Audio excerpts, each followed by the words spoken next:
In this last video for week 1, I offer one final key perspective on digital media. This perspective has been particularly influential for media and cultural theorists interested in how digital media technologies alter and influence society. It is based on the complex and contested relationship between digital media and culture. We first need to understand what we actually mean by culture. While we use the term regularly, culture is an incredibly complex term that can be defined in numerous ways. Here, I want to focus on one key definition of culture that has informed many studies of media, both digital and non-digital. Closely associated with the cultural theorist Raymond Williams, it focuses on culture as lived, everyday experience within societies increasingly characterized by routine interactions with the media. In this sense, Williams famously defined culture as, quote, a whole way of life, material, intellectual, and spiritual, end quote. This is, in essence, a broad and social understanding of culture. It focuses on what people actually do as they make, contest, and reimagine the possibilities of everyday existence within mediated societies.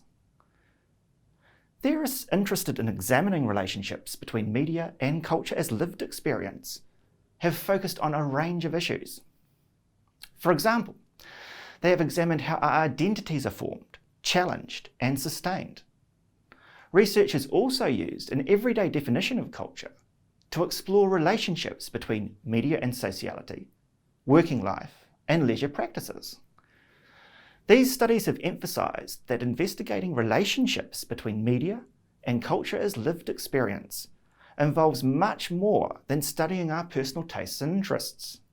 Rather, it always involves power relationships. In reviewing the work of Williams, media theorist Grant Bulmer emphasises that lived experience is always permeated by power, difference, and inequality.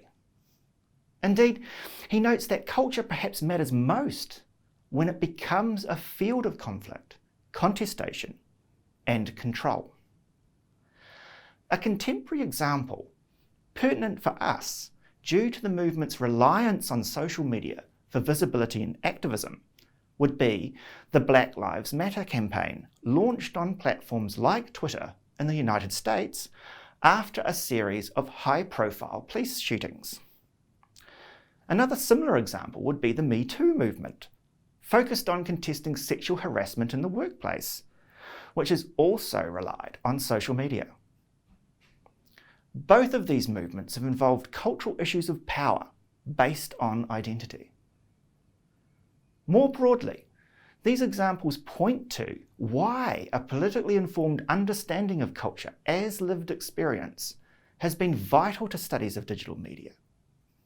Since their inception, technologies like the internet, the World Wide Web, and social media have excited interest in how they alter the conditions of lived everyday experience.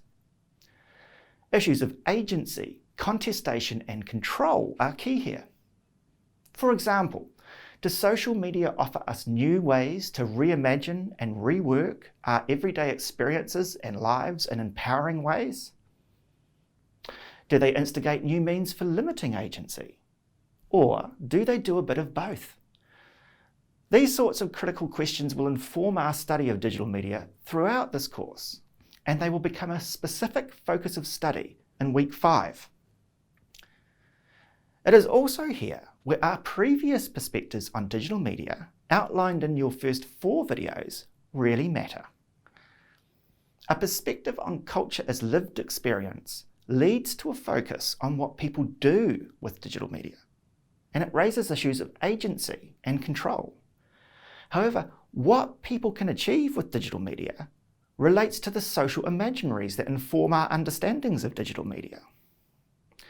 It also relates to the materiality and histories of digital media, to the conditions and possibilities circumscribed by technological infrastructures, to the specific technological agencies or capacities to act associated with particular platforms, and so on. These sorts of interrelationships are important to our course, which incorporates active engagement with digital media. We will be asking you to understand these issues in a theoretical sense and to reflect on them as you create content using technologies chosen because they are widely available in everyday life. That is, they are technologies that form a regular and key part of our digital culture. They come to us with specific designs, established patterns of ownership and control, dominant narratives and discourses regarding their use, histories, infrastructures, and interfaces that will influence what you can achieve with them and what you cannot. In sum, a digital media culture perspective studies what users do with digital media, while recognizing that there is much, much more than human agency at stake when we engage with digital media. Gaining a politically informed and critical understanding of the complex issues at play in producing everyday digitally mediated culture is a key part of our course. Next week, we start our journey by examining digital media platforms from a perspective that emphasises who owns and controls them.